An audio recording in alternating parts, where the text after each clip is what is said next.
Good morning to all of you students. आज का topic हमारा रहेगा थ्योरी ऑफ सप्लाई। ये चैप्टर हम आज स्टार्ट करने जा रहे हैं। और बेटे इससे पहले एक चैप्टर था प्रोड्यूसर इक्विलिब्रियम, जो कि आपके सिलेबस से अभी डिडक्ट हो चुका है इस ईयर में, ठीक है। तो वह हमें नहीं करना। तो रेवेन्यू के बाद हमारा जो चैप्टर है वो डायरेक्ट आ रहा है सीधा थ्योरी ऑफ सप्लाई। ये बहुत ही इजी चैप्टर है। जैसे कि हमने थ्योरी ऑफ डिमांड किया था, वैसे ही अगर हम ऑपोजिट जाते जाएंगे कॉन्सेप्ट के, तो थ्योरी ऑफ सप्लाई का चैप्टर बन जाता है, ठीक है। तो फर्स्ट वन हम करेंगे स्टार्ट इसी कॉन्सेप्ट से। होता क्या है थ्योरी ऑफ सप्लाई?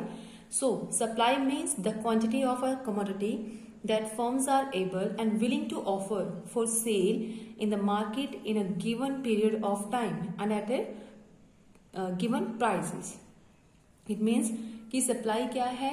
एक क्वांटिटी ऑफ कमोडिटी है, यानी कि कौन सी क्वांटिटी जो कि एक प्रोड्यूसर या फिर एक फर्म वो तैयार है बेचने के लिए, मार्केट में ऑफर करने के लिए, सेल करने के लिए एक पर्टिकुलर टाइम के ऊपर और एक खासी रेट के ऊपर उस चीज को बेचने के लिए रेडी है। तब हम कहते हैं कि कमोडिटी क्या होने जा रही है? सेल होने जा रही है, यानी कि उसकी सप्लाई होने जा रही है, राइट। तो नेक्स्ट आता है कि सप्लाई फंक्शन क्या है। Supply function is a functional relationship between the quantity supplied of a commodity and a factor affecting it. यानी कि फंक्शन को हम क्या लेते हैं, यानी कि काम किसका? Supply function. यानी कि सप्लाई फंक्शन का मतलब ऐसा फंक्शन जो कि रिलेशनशिप बताएगा हमें क्वांटिटी सप्लाई की, एक चीज की सप्लाई अगर हम कर रहे हैं तो कौन कौन से फैक्टर हैं जो उसको इफेक्ट कर रहे हैं साथ में, ठीक है। तो वो सारी चीज कहलाती है फंक्शन। किस चीज का फंक्शन? सप्लाई का फंक्शन, क्योंकि सप्लाई को वो चीजें अफेक्ट करते हैं, राइट। तो यहाँ पे हम देख सकते हैं कि अगर हम एस एक्स लिखा हुआ है, यानी कि सप्लाई फंक्शन को हम मेजर करते हैं इस टर्म के द्वारा, तो हम यहाँ पे देखते हैं कि एफ का में फंक्शन में क्या क्या आता है। तो पहला हमने लिखा है पी एक्स, यानी कि प्राइस ऑफ द कमोडिटी। जो भी कमोडिटी हम मार्केट में सप्लाई कर रहे हैं, एक प्रोड्यूसर सप्लाई कर रहा है, तो उसका रेट, यानी कि वेरी क्लियर है कि किसी भी चीज का रेट जो है वो फर्स्ट ऑफ ऑल इफेक्ट करेगा, किसको इफेक्ट करता है? सप्लाई को। नेक्स्ट आता है पी आर, यानी कि प्राइस ऑफ रिलेटेड गुड्स। अगर उससे जुड़ा हुआ कोई कॉन्सेप्ट, कोई ऐसी चीज मार्केट में अवेलेबल है जो एक प्रोड्यूसर बेच रहा है, तो इट मीन्स उनके रेट के चेंजेस होने से भी हमारी सप्लाई के ऊपर इफेक्ट पड़ता है, यानी कि वो भी हो गया फंक्शन ऑफ सप्लाई। नेक्स्ट आता है पी एफ, यानी कि फैक्टर इनपुट्स। अगर जो चीज हम इनपुट इस्तेमाल करेंगे उसका भी हमारी सप्लाई के ऊपर इफेक्ट पड़ता है। अगर इनपुट्स के रेट में चेंजेस आती हैं तो सप्लाई में चेंज आना लाजमी है। टी मतलब टेक्नोलॉजी। अगर टेक्नोलॉजी हमारी एडवांस जा रही है या पीछे हो रही है तो उसका भी सप्लाई के ऊपर, फर्म की सप्लाई के ऊपर इफेक्ट पड़ता है। तो एन मतलब नंबर ऑफ फर्म्स। अगर फर्म में ज्यादा है, producers are coming in the competitive market, अगर लगातार हमारे कॉम्पिटिटर बढ़ रहे हैं, राइवल फर्म्स बढ़ रही हैं, तो it means it effects are supply, यानी कि प्रोड्यूसर के सप्लाई को इफेक्टेड करेगा। So all this concept, all this points are related to the functions of a supply. Next very important concept है हमारा सप्लाई शेड्यूल। तो जैसे जैसे हमने पॉइंट्स अपने थ्योरी ऑफ डिमांड के अंदर बेटे रीड किए थे, वही पॉइंट्स यहाँ पे भी हम देख रहे हैं। वहां पे भी था डिमांड शेड्यूल, यहीं पे भी है सप्लाई शेड्यूल। तो पहला पॉइंट क्या है कि इंडिविजुअल सप्लाई शेड्यूल, और या फिर साथ में क्या बन जाता है? Market supply schedule. क्या होता है ये individual supply? So it shows the amount of a commodity that a particular firm would prefer to sell at different prices in the market. ये इंडिविजुअल सप्लाई अगर शेड्यूल या टेबल हमें बनाना पड़े, हम फिगर्स लेके कुछ टेबल ड्रॉ करते हैं, that is also called schedule, right. So it shows the amount of a commodity. हमें यहाँ पे उस कमोडिटी की अमाउंट को दिखाता है कि एक खास फर्म, यानी कि एक पर्टिकुलर फर्म या फिर एक खास प्रोड्यूसर जो कि चीज का बेचने जा रहे हैं, तो वो producer would prefer to sell, तो वो चाहता है उन चीजों को बेचना एट डिफरेंट प्राइसेस, अलग अलग रेट्स के ऊपर जो वो बेच रहा है उन चीजों को, तो वो क्या होता है? इंडिविजुअल सप्लाई शेड्यूल कहलाता है, क्योंकि इसमें हमने एक पर्टिकुलर फर्म या पर्टिकुलर प्रोड्यूसर की ही बात करी है। We never talking about all the firms in the market, just we are talking about the one firm और वन प्रोड्यूसर, ओके। तो वो वन प्रोड्यूसर जो है वुड लाइक टू सेल, जो वो बेचना चाहता है, तो उसी को ही हम देख रहे हैं कौन कौन से रेट पे बेचता है, that is called individual supply. Okay, market supply क्या है? So it shows that quantity of goods that all firms in the market desire to sell at different prices, that is known as the market supply schedule। अगर हम सभी फर्मों को involve कर लेते हैं, we never talk about a single firm or single producer, we are talking about all the firms which are involved in the economy, which are exist in our market। So the market जो है उसके अंदर क्या ले रहे हैं, all firms हम ले रहे हैं। तो ऑल फर्म्स का मतलब क्या, हमने उनकी सेलिंग देखनी है कि वो क्या चीज सेल कर रहे हैं एट डिफरेंट प्राइसेस, ठीक है, which are the rate which is available in the market. तो वो डिफरेंट रेट्स के अकॉर्डिंगली। अब यहाँ पे डिफरेंट वर्ड हम बार बार यूज कर रहे हैं, तो इसका मतलब क्या हुआ, मतलब ये है कि अगर वो थोड़ी सी कम आइटम बेच रहा है तो इट मीन्स रेट वो कम होगा, इसलिए ज्यादा आइटम नहीं बेचेगा। सो एक प्रोड्यूसर की ये खासियत होती है कि वो तभी चीजें मार्केट में बेचना पसंद करेगा अगर उस चीज का रेट उसको ज्यादा मिल रहा है, ठीक है। जनरली भी हम अगर शॉपिंग करने जाते हैं तो पहले हम क्या देखते हैं, वो जो सामने वाला पर्सन है वो विलिंग होगा ज्यादा आइटम बेचने के लिए। अगर रेट अच्छा है तो वो ज्यादा आइटम बेचते हैं, फटाफट उसको होता है कि मेरी सेल हो जाए, ठीक है। अगर मार्केट में रेट कम है तो उस प्रोड्यूसर को भी ज्यादा इंटरेस्ट नहीं होता है चीजों को बेचने के लिए। सो डिफरेंट प्राइसेस का मतलब यही लेके चलते हैं कि अगर कोई पर्सन एक आइटम खरीदने वाला है तो उसको रेट थोड़ा जो है वो ज्यादा लगता है, ठीक है, कम रेट के ऊपर वो चीज खरीद रहा है तो प्रोड्यूसर उसको देने के लिए ज्यादा विलिंग नहीं होता, ठीक है। अब अगर वही चीज का जो रेट है अच्छा मिल जाएगा उसको, तो वो क्या कर सकता है, ज्यादा चीजें बेच सकता है। क्लियर? तो इसको हम एक शेड्यूल के थ्रू देखते हैं बेटे। सो यहाँ पे हम एक टेबल ले रहे हैं जिसके अंदर हम इंडिविजुअल को भी कवर करेंगे, साथ में मार्केट सप्लाई शेड्यूल को भी कवर करते हैं, राइट। अगर आपको इंडिविजुअल सप्लाई शेड्यूल को ही ड्रॉ करना है then ignore all this columns, just look at this one point, 1 और 2 कॉलम्स ओनली, ठीक है। जैसे हम यहाँ पे PX यहाँ पे लेते हैं, प्राइस अगर 1 है, 2 है, 3, 4 एंड 5 एंड सो ऑन, तो अगर वो बढ़ते जा रही है, ठीक है। और उस पॉइंट के ऊपर अगर हम फर्म सिर्फ ए की बात कर रहे हैं, यानी कि ए प्रोड्यूसर कोई है उसकी बात कर रहे हैं, उसने कितनी गुड्स को सप्लाई किया एट दीज डिफरेंट रेट्स, तो अगर ₹1 रेट है तो वो सिर्फ 4 यूनिट बेचना पसंद करता है। जैसे अभी मैंने बताया कि रेट कम है तो वो ज्यादा गुड्स अभी नहीं बेच रहा है, ठीक है। अगर रेट ज्यादा हो जाता है तो he want to sell more goods to the consumer. क्यों? क्योंकि एक प्रोड्यूसर की ये सोच होती है to earn maximum profit from the market to sell their product, क्योंकि उनको लगता है कि चीजों का मैक्सिमम प्रॉफिट उनको अर्न करना जरूरी है, क्योंकि उनका मेन काम क्या है, चीजें बेच के पैसा कमाना, ठीक है। तो वो पैसा कमाने के लिए तैयार हैं, तो वो अगर चीजें के रेट जो है ज्यादा दाम होते हैं तभी वो ज्यादा चीजें बेचते हैं। यहाँ पे हमने क्या मेंशन किया, ये 4, 8, 11, 13 ये क्या है, दीज आर यूनिट्स। कौन से यूनिट? जो कि वो सेल कर रहे हैं, बेच रहे हैं मार्केट के अंदर। अगर ₹5 रेट है तो वो 15 यूनिट बेचना पसंद करता है। अगर चीज का रेट ₹1 है तो वो सिर्फ 4 यूनिट बेचना पसंद करेगा, ठीक है। ये है सिंपल एक इंडिविजुअल का सप्लाई शेड्यूल। सेकंड क्या है, हम बी पॉइंट के भी साथ में ले लेते हैं, सी फर्म को भी साथ में ले लेते हैं। इस तरह से अगर बहुत सारी फर्मों को इन्वॉल्व कर जाते हैं तो वो क्या बन जाती है, एक मार्केट बन जाती है, तो वो मार्केट का शेड्यूल कहलाता है। तो यहाँ पे हम इसी पॉइंट के अंदर मार्केट शेड्यूल को भी कवर कर रहे हैं इसी टेबल में। अगर इंडिविजुअल आ जाता तो आपको सिर्फ इतना ही टेबल दिखाना है, इंडिविजुअल की डेफिनेशन लिखनी है, साथ में प्राइजेस और ए फर्म दिखाना है। अगर आपको मार्केट सप्लाई शेड्यूल आता है बेटे तो आप साथ में प्राइसेस के ए फर्म को भी लेते हो और 2 फर्में और इन्वॉल्व कर सकते हो, तो उनका भी अपना अलग अलग क्या है, बी फर्म का कुछ अलग तरीका है बेचने का, सी फर्म का कुछ अलग है।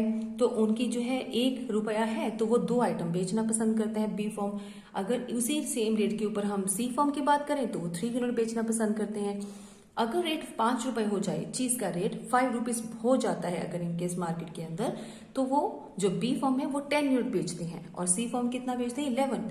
तो इस पूरे टेबल के अंदर आपने क्या चीज नोट करी कि जो हमारा प्राइस है, so this is a positive relationship between the price of a commodity and the supply of the commodity.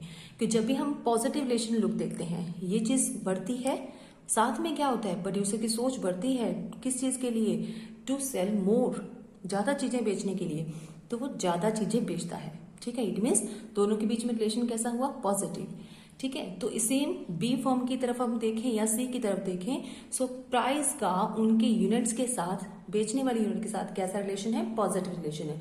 इसीलिए मार्केट भी क्या होती है, उसमें बिकने वाली यूनिट्स भी इंक्रीज होती है। तो अब हम इसका शेड्यूल के साथ साथ इसका एक सो बेटे ये है हमारा सप्लाई कर्व। एक इंडिविजुअल में अगर आपको सप्लाई कर्व आ जाता है तो आप क्या करते हो, सिंपल ओ एक्सिस के ऊपर क्या लेना है आपने, क्वांटिटी सप्लाइड लेनी है, और ओ वाई के ऊपर आप क्या लेते हो बेटे, यहाँ पे प्राइसेस मेंशन करोगे, राइट, प्राइसेस। तो हमने लिखा था अपने टेबल के ऊपर कि अगर प्राइसेस 1, 2, 3, 4 इस तरह से हमने मेंशन किया है, तो उसी के अकॉर्डिंगली एक इंडिविजुअल ए फर्म का कैसा रिजल्ट रहेगा, किस तरह से प्रोड्यूसर ए जो है वो चीजें बेचता है।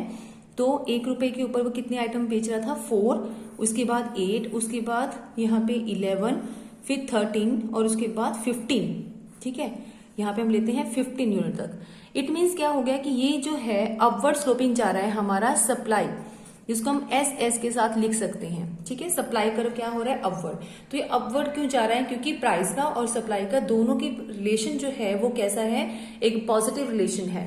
तो पॉजिटिव रिलेशन होने के लिए क्या होता है बेटे, यहाँ पे कि उनका जो स्लोप बनेगा वो अपवर्ड स्लोपिंग जाएगा।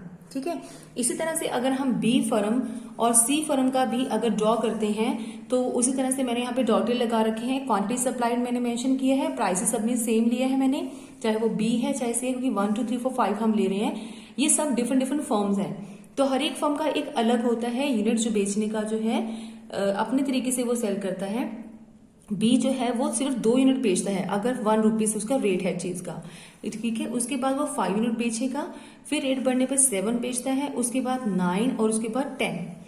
ये हो गया एसएस कर्व हमें नजर आ रहा है बी फर्म का। सी फर्म का जो है कर्व कैसे ड्रॉ होगा, पहले वो 3 यूनिट बेचता है अगर रेट 1 रुपीज है, उसके बाद वो 6 यूनिट बेचने के लिए तैयार हो जाता है। ठीक है, उसके बाद वो कितना बेचेगा, 8 यूनिट हमने लिया था तो 8 के ऊपर हमने डॉटेड लगाया है। उसके बाद वो 10 यूनिट लेता है, यानी कि इन दोनों के बीच में 10 मैंने यहाँ पे मेंशन किया है। अगर रेट 4 रुपीज है तो वो 10 यूनिट बेचेगा। ठीक है, अगर 5 रुपीज रेट हो जाता है तो वो 11 यूनिट्स बेचता है। क्लियर, तो ये जो है तीनों के तीनों कर्व हमने देखे हैं, अपवर्ड स्लोपिंग है। इसी के पैरेलल अगर हम डिमांड की बात करते हैं, थ्योरी ऑफ डिमांड, तो उसमें यही तीनों कर्व क्या हो रहे थे, डाउनवर्ड स्लोपिंग बन रहे थे। आपको थोड़ा सा याद हो तो तीनों में हमने शो किया था डाउनवर्ड स्लोपिंग। यहाँ पे क्या होगा, अपवर्ड स्लोपिंग जा रहा है, क्योंकि प्राइस का सप्लाई का रिलेशन ही पॉजिटिव है।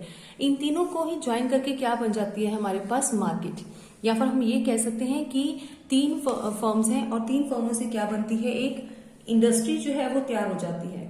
तो उस इंडस्ट्री का हम क्या बना सकते हैं, supply curve of industry as a whole. ठीक है, तो अगर पूरी इंडस्ट्री का अगर हम चेक करें या मार्केट बोले तो ये कुछ इस तरह का हमें शेड्यूल जो है कि बेस के ऊपर कर्व ड्रॉ करने को मिलता है, तो वो बन जाता है मार्केट शेड्यूल, या फिर हम यहाँ पे इंडस्ट्री का शेड्यूल भी लिख सकते हैं। तो बेटे ये सारे ग्राफ्स हैं, हमने यहाँ पे एक ही लाइन के ऊपर अगर एग्जाम में भी आपको आते हैं मार्केट शेड्यूल आपको ड्रॉ करना है और मार्केट कर्व आपको बनाना है, तो कुछ इस तरह से कर्व आपको बनाने पड़ेंगे। जरूरी नहीं है कि आपको भी 3 कर्व्स लेके चलना है, हम यहाँ पे 1 और 2 भी ले सकते हैं, उसके बाद सीधा हम डायरेक्टली मार्केट का कर्व बना सकते हैं। लेकिन मिनिमम 2 होने जरूरी है, क्योंकि मार्केट का मतलब क्या है, एक से ज्यादा अगर फर्म जो है हम इन्वॉल्व करते हैं, एक से ज्यादा अगर चीजें प्रोड्यूसर जो है वो आइटम्स बेचते हैं। ये था बिल्कुल सिंपल कंसेप्ट बेटे, सप्लाई का मीनिंग क्या है और individual supply schedule and curve, market supply schedule and curve. एक टॉपिक हम और करने जा रहे हैं इसमें आज। सो पहला डिटर्मिनेंट हम लेके चलेंगे प्राइस को। तो क्या करने वाले टॉपिक हमारा नेक्स्ट क्या है, डिटर्मिनेंट्स ऑफ सप्लाई। इसको हम फैक्टर्स भी बोल सकते हैं, फैक्टर अफेक्टिंग सप्लाई। तो यानी कि कौन कौन से फैक्टर हैं जो सप्लाई को इफेक्ट करते हैं। तो वेरी फर्स्ट क्या है, प्राइस ऑफ द कमोडिटी।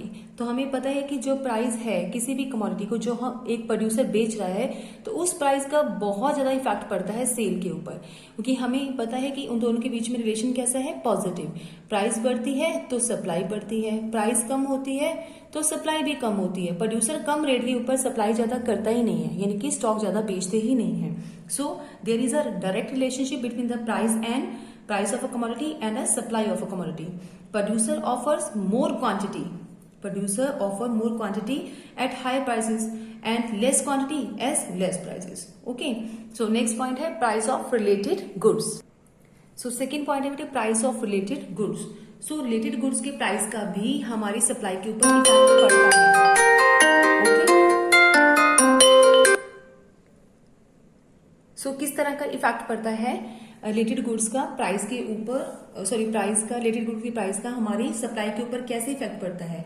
जैसे कि हम दो गुड्स लेते हैं, सो अगर हम बोले कि रिलेटेड गुड्स की प्राइस अगर डिक्रीज हो जाती है, ठीक है, and it will effect on the supply of other goods, so other concern goods के ऊपर भी उसका इफेक्ट पड़ता है।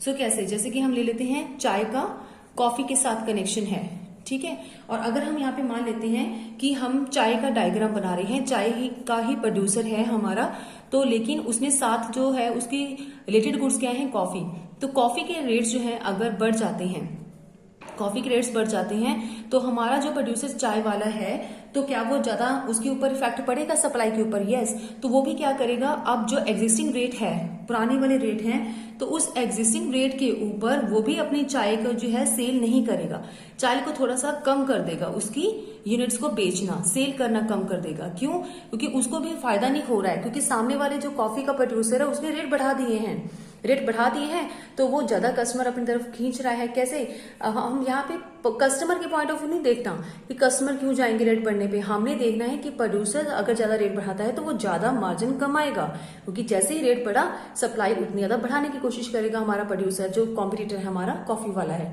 सो यहाँ पे टी वाले प्रोड्यूसर को नुकसान हो सकता है, तो वो भी पुराने रेट के ऊपर सप्लाई कम करेगा, यानी कि तब तक जो है वो भी सेल नहीं करेगा जब तक कि चाय के रेट्स ना बढ़ जाए। उसके भी रेट जब मार्केट में हाई हो जाएंगे तब वो भी सेल ज्यादा करने शुरू कर देगा।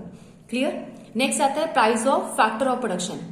Price of factor of production मतलब इनपुट्स, कौन कौन से इनपुट्स हम यूज करते हैं प्रोडक्शन के लिए, वो बहुत मैटर करता है।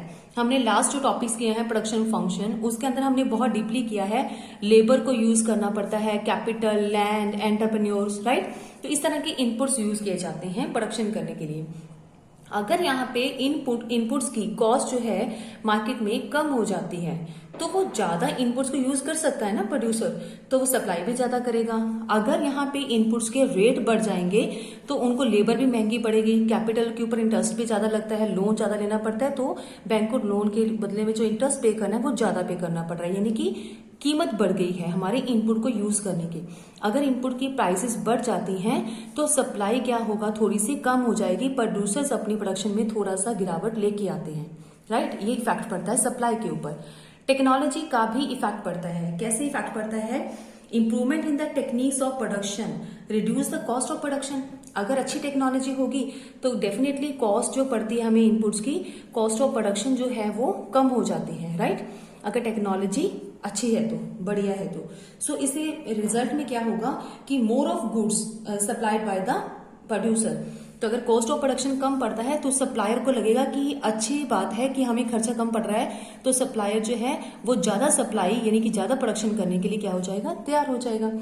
इसके ऑपोजिट अगर हमारे पास टेक्नोलॉजी एडवांस नहीं है तो कॉस्ट ऑफ प्रोडक्शन का खर्चा बढ़ जाता है, और अगर बढ़ जाता है तो सप्लायर क्या करेगा, थोड़ा कम प्रोडक्शन करने के बारे में सोच सकता है।